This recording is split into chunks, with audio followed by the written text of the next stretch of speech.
All right, so I thought we need some additional practice with chiral or not. Is this molecule chiral or is it not? I thought we also needed some additional practice with assign R and S. Have you been practicing that? How do you feel about that?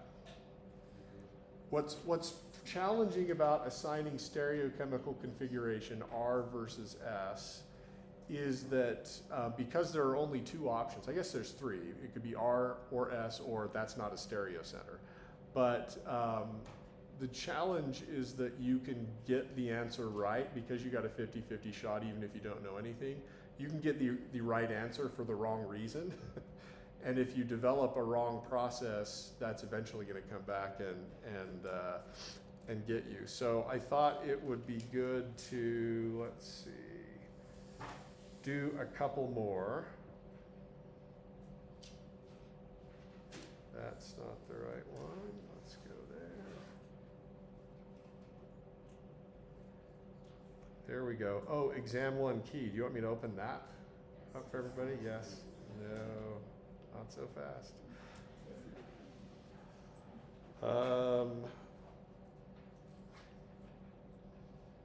Right. All right, so these are some molecules that I had you, I think last time, identify stereocenters. And I think we also talked about whether they were chiral or not. So citrate, we decided, is that chiral or not? Okay, and you know it's not, why? No stereocenters is one way, and for our class this is not universally true, but if there are no stereocenters in this class for the molecules we will deal with, that means the molecule is not chiral. You can tell that citrate doesn't have a stereocenter because it's got two of the same group. The other thing you can do, and some of you are seeing this, is that the molecule has a plane of symmetry. The plane of symmetry coincides with the carboxylate group, this carbon, this OH group, and it divides the molecule into two equal parts. What's on the left is a reflection of what's on the right. If you don't believe that with the carboxylate group, remember that negative charge is delocalized onto both oxygens. Yes? So last time I feel like a lot of the examples we did, the fourth, like the least priority group was the number 4. Yeah. Which usually was hydrogen. Right. But if that group is not hydrogen and is another group, does it still have to have the dashed line instead of the wedge when doing it? So yes, if it's a great question. It doesn't apply here because it's not a stereocenter, but you could imagine that it would. There are stereocenters like that where there is no hydrogen. You got to pick among carbons, which is the least priority carbon. The process there, though, once you've assigned that, is exactly the same. Make that least priority carbon a dash, and then do the R versus S thing. Yeah?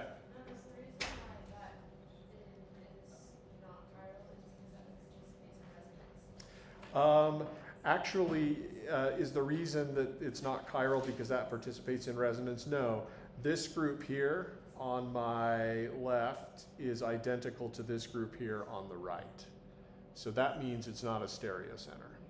The carbon in the middle is not a stereocenter. To be a stereocenter, you must have 4 different groups attached to an sp3 carbon. Those 2 groups are identical. I was just trying to indicate that this carboxylate lies along a plane of symmetry. You could actually twist it up just by rotation around this bond and it would lie completely along that plane. This is maybe a tool that will be useful for some of you, maybe not for others. If you can identify a mirror plane of symmetry in the molecule, that means that the molecule is the same as its mirror image. Let me demonstrate that here. If I take this mirror plane that divides the molecule in 2 equal halves, and then I just slide it over to the left, and then I draw the reflection of this molecule through the mirror as we learned to do last time, what I will eventually come up with, yep.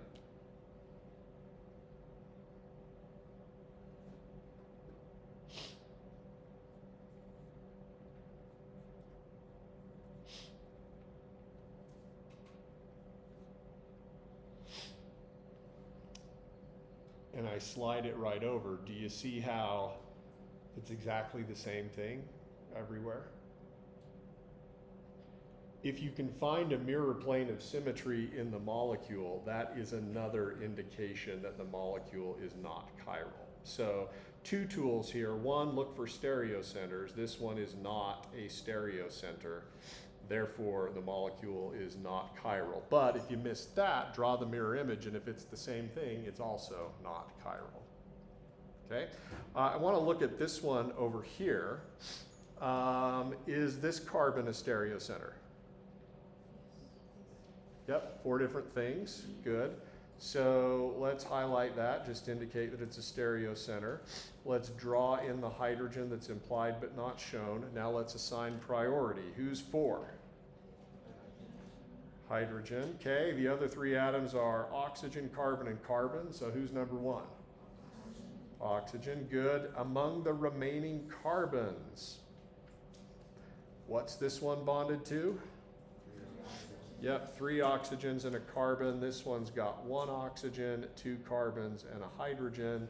Therefore, you conclude that this one is 2 and this one is 3. Is that everybody okay with that? Then 1 to 2, 2 to 3, 3 to 1. That is counterclockwise. Yes, and the priority group 4 is down, so we would say this stereocenter is S. Got it? Now to clarify, I'm going to just erase what I've done there because the other oxygen is also a stereocenter and we're going to need room for notes. So I'm going to leave the S, but erase everything else. Now let's do the same thing here. We're kind of lucky in the sense that what's attached to that next carbon is pretty similar to what was attached to the carbon on the left. So it's clear that hydrogen is 4, oxygen is 1, this carbon would be 2, and this would be 3. I'm kind of rushing through that, but is that okay? Do you see that? Okay. 1 to 2, 2 to 3, 3 back to 4. That's now clockwise, so this one is R. All right. We've assigned stereocenters. Now, is this chiral?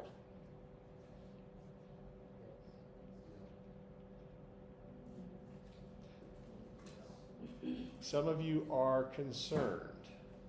We said if there's no stereocenters, it's not chiral. If there's 1 stereocenter, it must be chiral. If there is 2 or more, then it's an open question and you have to check. And you check against the mirror image. So, and that's your procedure. So let's draw the mirror image. Okay, and as I do that, dotted line represents my mirror plane. What do you notice about this mirror image? Yes, slide it on over. Boom, that's the same thing. So this molecule is the same thing as its mirror image. Therefore, it cannot be chiral. So this mesotartaric acid is an example of a molecule that has stereocenters, but is not chiral because it happens to be the same as its mirror image. You can identify, second way to identify molecules like that is simply to look for a mirror plane that divides the molecule into 2 identical parts. If you find the mirror plane, the molecule is not chiral. All right? Do you see what I'm talking about? Do you see how the left-hand side of the molecule is the same as the right-hand side? Okay, good. Questions about that? No? Okay. How about if I changed the molecule of mesotartaric acid? What if I left 1 stereocenter the same? Let's keep the OH on the left as a wedge, but what if I changed the OH on the right to a dash? by comparison, you could conclude, okay, this is S and this is now S. Is this one chiral?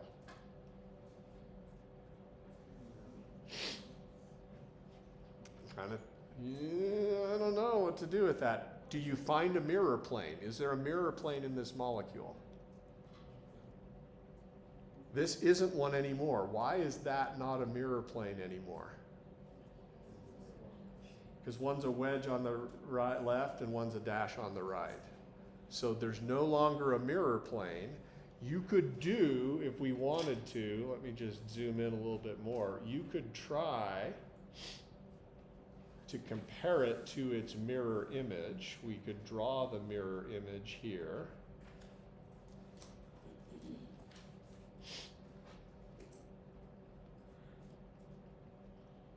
Okay, what's on the right is a mirror image of what's on the left. If I slide them over, they're different, right?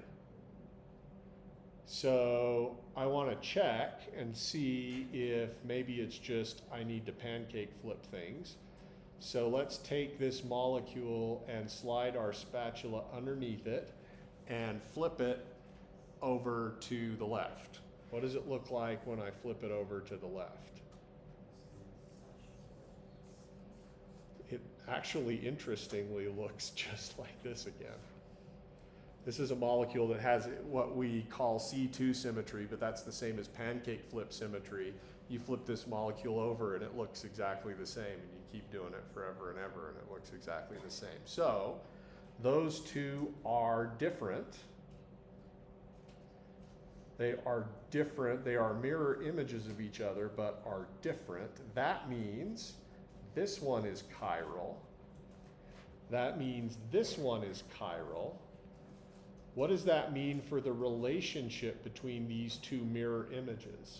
What is the right word? Some of you said enantiomer, some of you said diastereomer.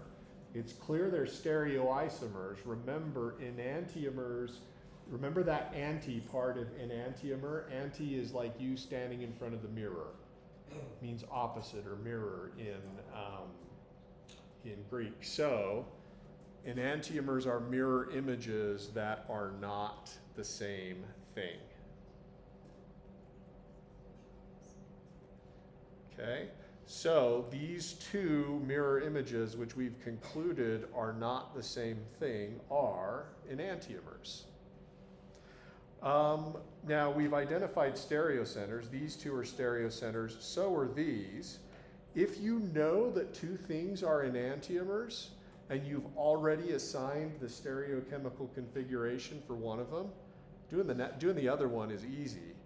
Enantiomers have opposite configuration at each and every stereocenter.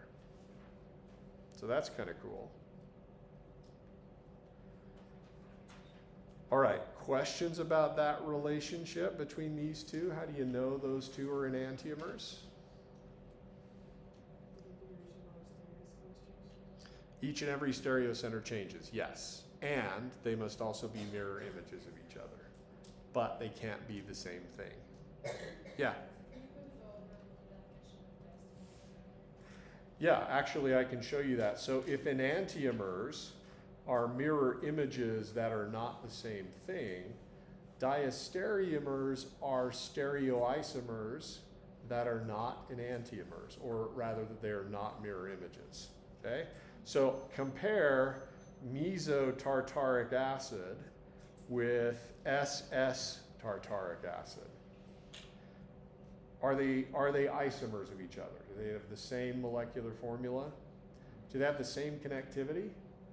Yes, that means they are stereoisomers. By same connectivity, we mean they each have a carbon that's bonded to an OH group, carboxylate group, and another carbon. They would have the exact same IUPAC name except for stereochemical configurations. This would be the SS stereoisomer, this would be the SR stereoisomer. So if these two are stereoisomers but are nonetheless not enantiomers, then we will call them diastereomers. And that means they are stereoisomers that are not mirror images.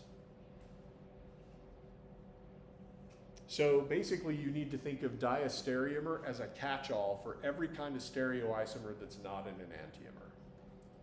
One way to recognize diastereomers is they will have opposite stereochemical configuration at least one, but not all stereocenters. If they had opposite at all, it would be in an enantiomer. Question? Yeah. What is like the difference between diastereomers and Enantiomers are mirror images. Diastereomers are not. So by mirror images you mean not like necessarily superimposable, but just like Right. Enantiomers are not superimposable mirror images. So enantiomers are like your hands. and diastereomers are both not superimposable and Yep. Diastereomers are still not the same thing, but they're also not mirror images. Yep. To have a well, yeah. So, so the tartaric acid example is kind of a fun one because you see that there's, among the possible stereoisomers for tartaric acid, you have this pair of enantiomers, mirror images of each other that are not the same thing. And then you have this third stereoisomer, which is the diastereomer. All right, and we'll continue to practice that, but we were doing R versus S. Other questions about though? We've opened the can of worms, so we just as well eat it while we're. That's a thoughtful image. We just as well eat it while we're reading. Go ahead. Others?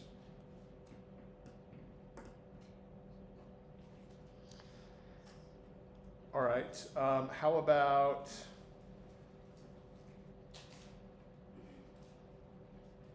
The stereocenters in this molecule, where are they? 2 and 3 or whatever you want to call them, okay. If we had to assign configuration for the one with the OH group, again, priority 4 group would be the hydrogen. This would be priority 1. How about between these two carbons?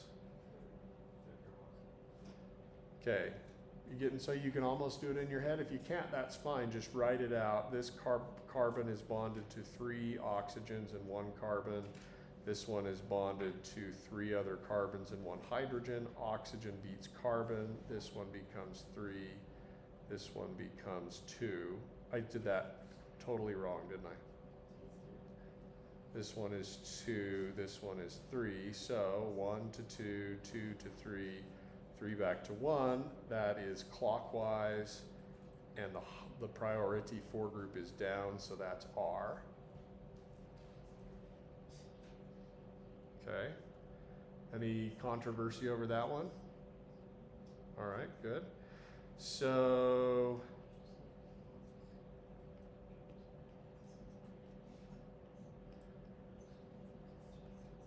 we can do the second one in the molecule, again drawing in the hydrogen that's implied but not shown. It's a little less clear who is group 1 here because they're all carbon. So write down the things they're bonded to, 3 oxygens and a carbon. This one bonded to 2 carbons and 2 hydrogens. This one bonded to an oxygen, 2 carbons and a hydrogen. So you tell me the relative priority. What's this one? 3. You can tell because it loses as the comparison of atoms, oxygen versus carbon. And then this one should be 1, this one should be 2. Again, draw your arrow 1 to 2, 2 to 3, 3 back to 1. Counterclockwise, and proton is down, so the right configuration is S. Okay, good. Now, for fun, without drawing a mirror image, but just redrawing the molecule, I want you to draw the enantiomer of this molecule. Oops. So I'll show you how to do this, and then we'll practice it on some other ones. Enantiomers, remember, have opposite configuration at each and every stereocenter. So if I were going to switch stereochemical configuration here for the OH group, how should I draw it in my little drawing to the left? Dash, right? Okay, good. And then over here, if I were going to switch, also a dash. It's currently a wedge, now it's a dash. That would mean that this stereocenter here is S and this one is R. So I've just drawn the enantiomer of isocitrate. Those two are enantiomers. Now, for fun, funny how we say that, for fun, draw a diastereomer of isocitrate. There are two. Draw one of them. Based on what we talked about, what the definition of a diastereomer is.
Shoot, there we go. I'm just redrawing here on this other sheet of paper so we can make space to draw the diastereomer. Anybody feeling confident wants to draw a diastereomer of isocitrate?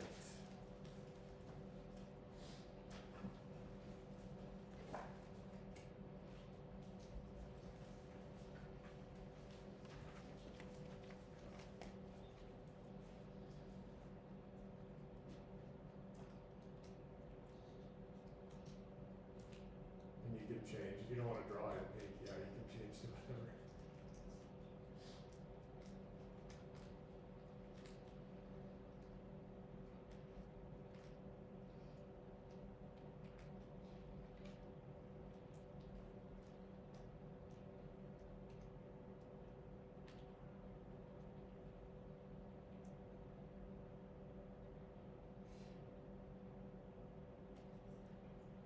All right, thank you. So how did you do that?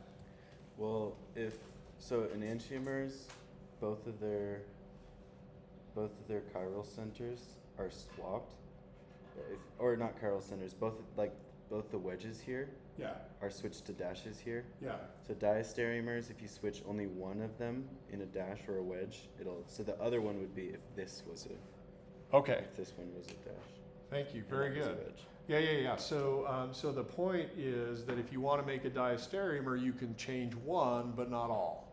So we changed the R stereocenter rather to S. So this is the SS diastereomer. Here are the stereocenters. And then the other one, how many of you drew this SS one? Okay, how many of you drew the other one? The RR one. Yep, that's right too. Okay, so the other correct one would be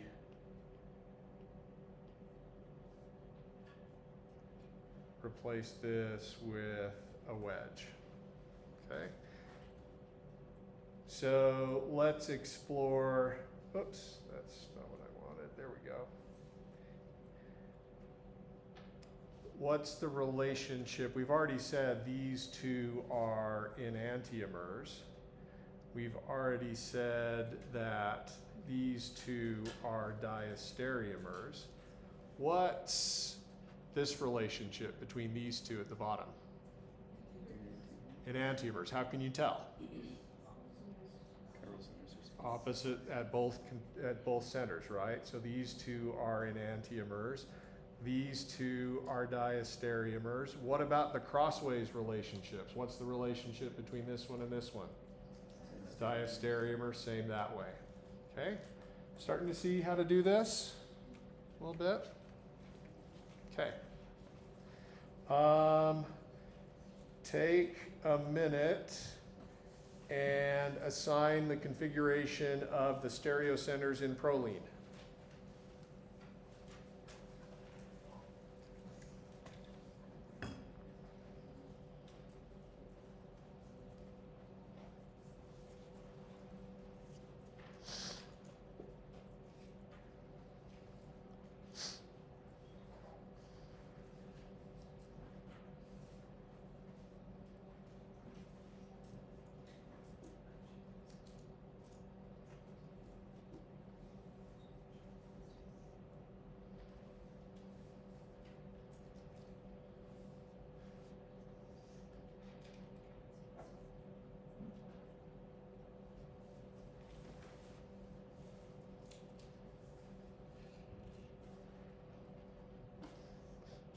Okay, what have you got? Which one is it? You're saying it's this one and it's S. Okay. You are correct. If I were to ask you what is the configuration of this one, what would you tell me? Silly, it's not a stereocenter. Very good. All right. Good. Draw the enantiomer of proline.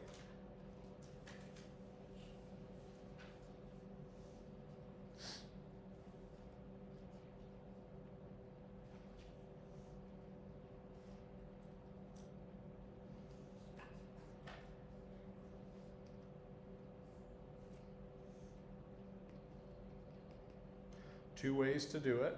You can just draw the mirror image, or what can you do? Keep everything the same, but whatever was a dash becomes a wedge. Each and every stereocenter has to have its opposite configuration. Good. Can you draw a diastereomer of proline? No, why not? It's only one stereocenter. Okay, is proline chiral? Yep, good. Very good.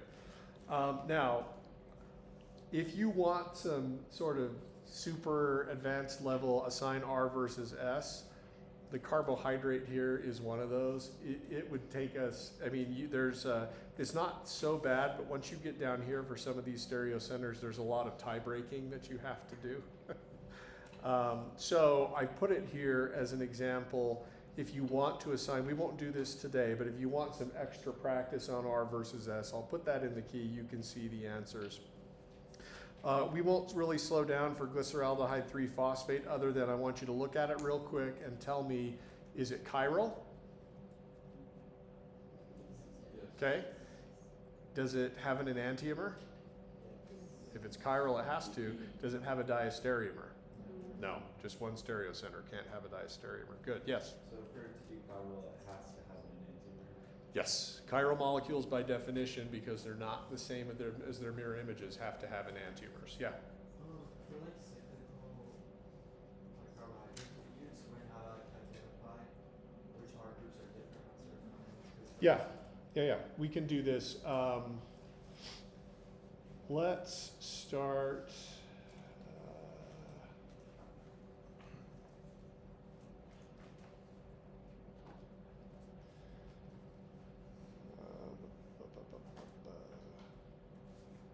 Yeah, for carbohydrates, it can be a bit of a challenge. Let's start with this stereocenter.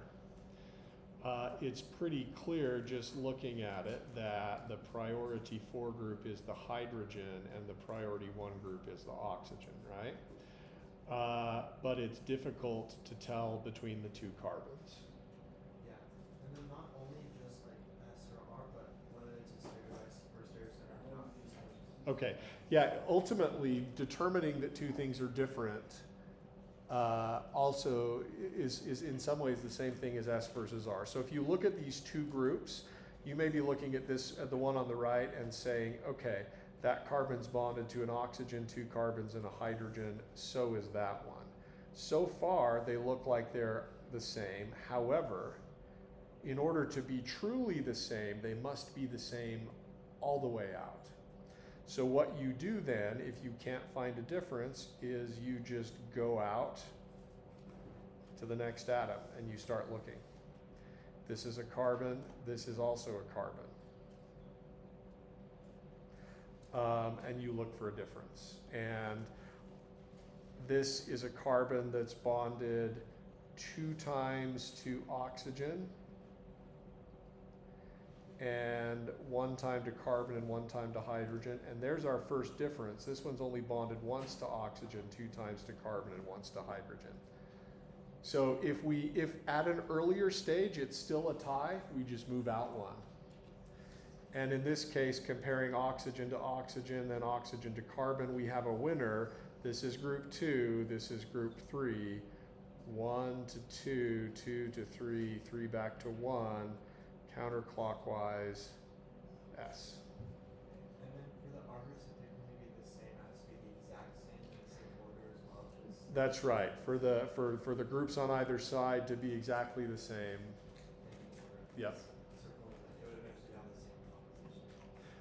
Right. If, for example, so one thing that you may be thinking about is, what if you have a molecule, this isn't, I'm just adjusting the structure of this molecule that we've drawn, I'm drawing it really quickly. What if it were an OH group here too? Then the molecule is not chiral because it's got a plane of symmetry and these 2 sides are the same, so that is not a stereocenter.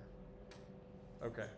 It can get pretty complicated, and assigning R and S, there's a lot of what ifs, and there are some challenging test cases that I sometimes teach my 351 students, or at least I used to until I decided I didn't care enough. So you can always think of a what if it was a little bit more complicated. If you're able to do this at this level, you should be fine. Yeah? Can you just show how you got the S for protein? Yeah, for proline, the proton is up. That's priority 4 group. Nitrogen is 1. This carbon is 2. This carbon's 3. Are you okay with that? Yep. So 1 to 2, 2 to 3, 3 back to 1. It's clockwise, but the priority 4 group is up instead of down. If the priority 4 group is coming out at you, you have to switch the rule. How do you know if it's going up or down? Check and see, is it a dash or a wedge? Here it's a wedge. Yep, and you know it has to be a wedge because this group was a dash. Yep. All right, others? Yeah. Is it just clockwise if you have to switch it? If the priority group is up, you switch the rules. So clockwise would be S and counterclockwise would be R. Okay, but it's just clockwise, I guess, not counterclockwise. No, well, I'm not totally sure I'm getting the question, so I'm gonna just try to address it by redrawing the enantiomer of proline in a slightly different way. This is the enantiomer of proline. Here's the stereocenter. This is group 4, 1, 2, and 3. 1 to 2, 2 to 3, 3 back to 1. That is counterclockwise, but priority 4 group is up instead of down. Therefore, though we would normally say counterclockwise is S, here it must be R, right? So when it's not that you only switch for clockwise versus counterclockwise, no. The thing that makes you switch is when the priority 4 group is up. All right. Good, so with that in mind, let's do a little bit of practice with these molecules. So I'm showing you pairs of molecules, and the choices you have in the quiz are they the same thing? Are they constitutional isomers, which means different connectivity? Or are they enantiomers, or are they diastereomers? So it turns out, based on what we just talked about above, you maybe ought to have a pretty good sense for what these two are. But take a minute. You've got a lot of strategies you can use here. You could choose to identify the stereocenters and assign their configuration, or you could choose to start pancake flipping things around in your head or on paper just to compare. Looking for, remember, if they're enantiomers, they have to be the same, they have to be mirror images, but not the same thing. If they're constitutional isomers, they have to have different connectivity. If they're diastereomers, they have to be stereoisomers, but not mirror images, meaning they're going to have opposite configuration at 1, but not all stereocenters. If they're the same compound, you ought to be able to make them superimposable somehow.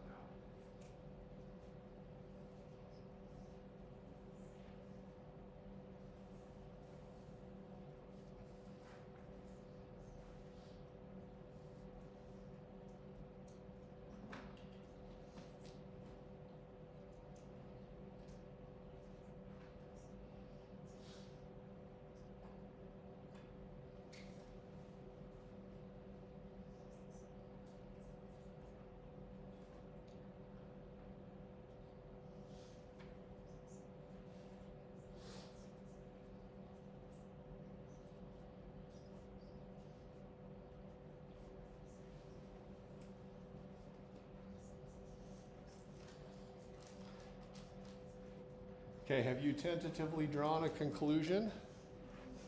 Okay, now I want you to debate it with somebody next to you, and I don't want you to give up your answer too easily. That is, if the person next to you says, oh no, they're this, make them prove it. Okay, take 30 seconds to argue.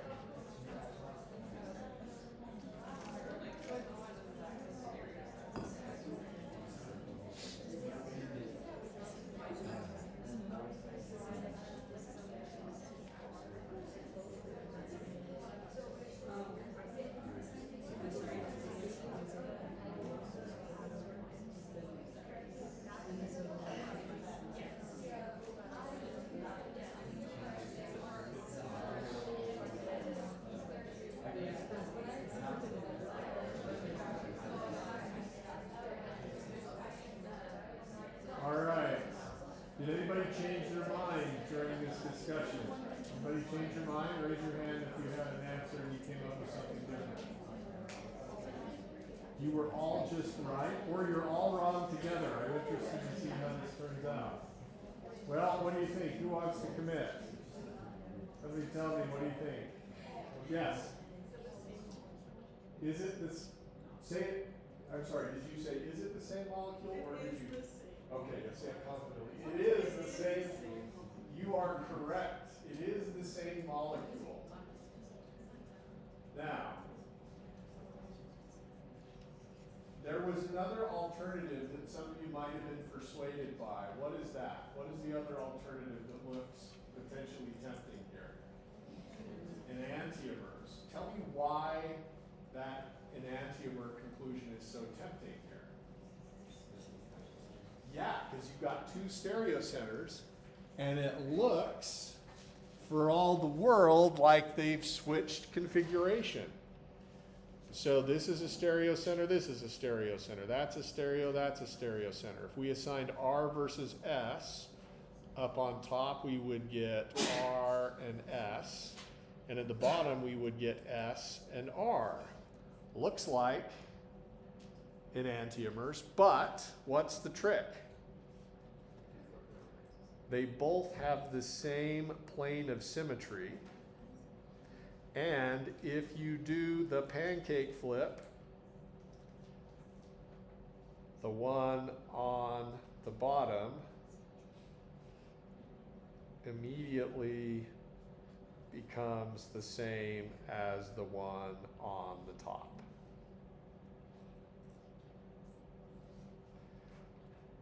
And this is our old friend from the first question, mesotartaric acid. The term meso refers to a molecule that has stereocenters, but is not chiral. So you want to beware the meso trick. Go ahead, yeah. For sake of repetition, could you show an example like contrast that's an enantiomer that doesn't do that? So examples that are enantiomers where they are, that doesn't do this? Yeah. Okay. Yes. That's not the same, I guess, but looks the same. So those two, what's the relationship between these two?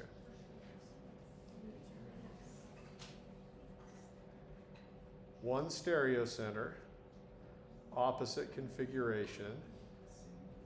It ends up being S here and R here. Those two are enantiomers. So if it's just got one and only one stereocenter, it's chiral, and if it has opposite configurations at that stereocenter, the two are enantiomers. If it's got two stereocenters, you have to check for this mirror image situation. And the question you asked, what would it look like if it was chiral and it didn't do this thing where they are the same thing? This is this is the example of that. This is the diastereomer of that molecule we just talked about. These are the two mirror images. They have opposite configuration at each stereocenter, but they're still not the same thing. And the way you check for that is you do the pancake flip, turn it over and see, is it the same thing? And it isn't. Okay? All right, other questions about that? Yes? The way you can tell these two are enantiomers, there's two ways. First, you can find the stereocenter, and there's only one. Then you see that they have opposite configuration at both stereocenters.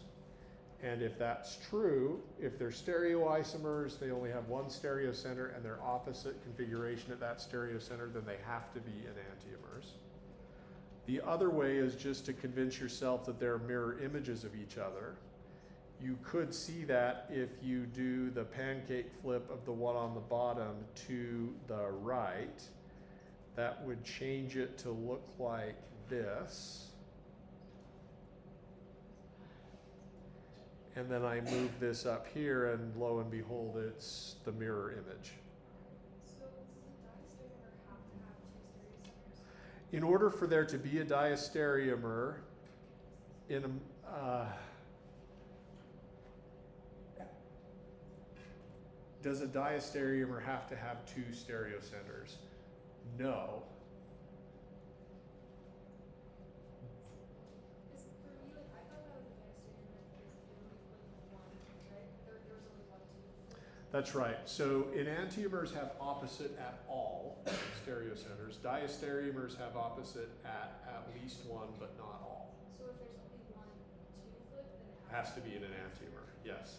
Now, we want to be a little bit careful with what we were just talking about. It gets a little bit confusing because diastereomers is a term we use for any kind of stereoisomers that aren't mirror images. So if you look at these two, there's no stereocenters in those two molecules. They are not chiral. Nevertheless, they are not the same thing. No stereocenters, not chiral, so they can't be enantiomers, but they are still not the same thing. You can see that they're not the same thing. How? How are they different? Go ahead. Like the structure is different. They have like a cis instead of a trans. Yeah, cis and trans issues. So alkene cis and trans issues are also stereoisomer issues.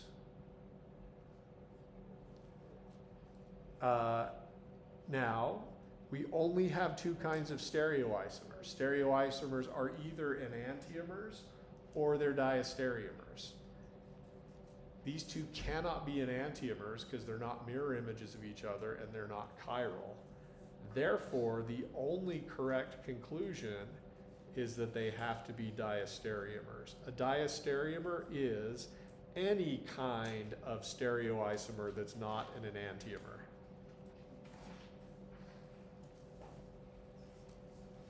That's why I wanted to be a little bit careful when you asked me, well, does a diastereomer have to have two stereocenters? And the answer is, that is one way to have a diastereomer, but that's not the only way. So a diastereomer is any kind of stereoisomer that is not an enantiomer. That includes cis-trans issues about alkenes. By the way, if we want to assign configuration of this alkene, what would it be? Do it real quick and see what you can come up with. Priority group on this carbon is this one. How about the other vinyl carbon, which is the priority group, the methyl or the CH2? CH2 because it's bonded to two carbons. We're going through that kind of fast. That means this one is E and this one is Z.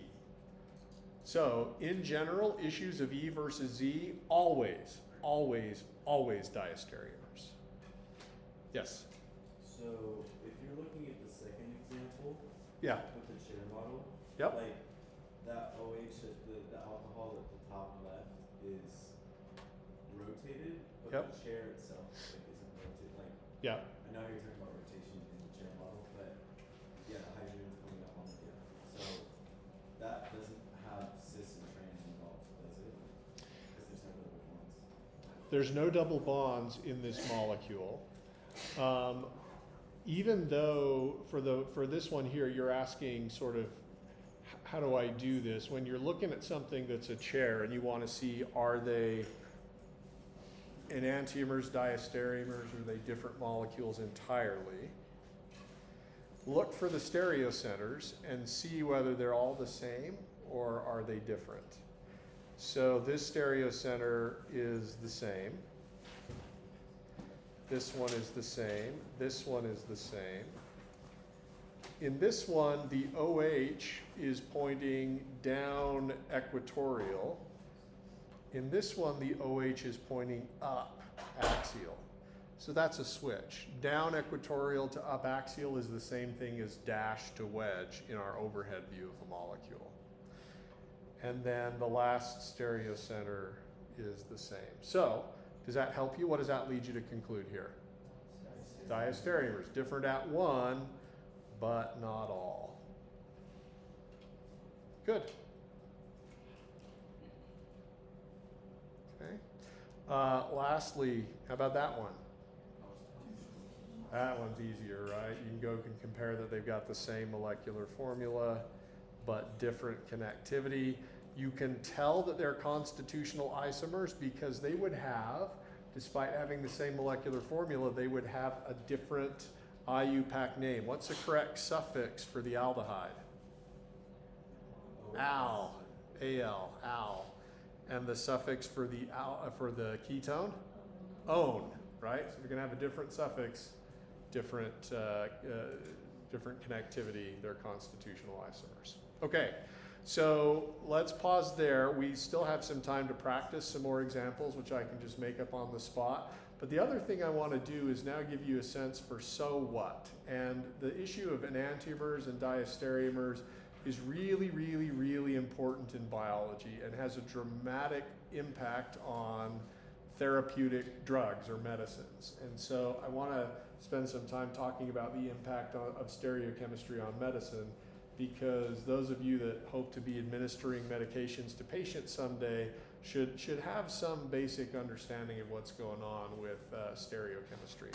So that said, let's take 5 minutes and we'll reconvene after that.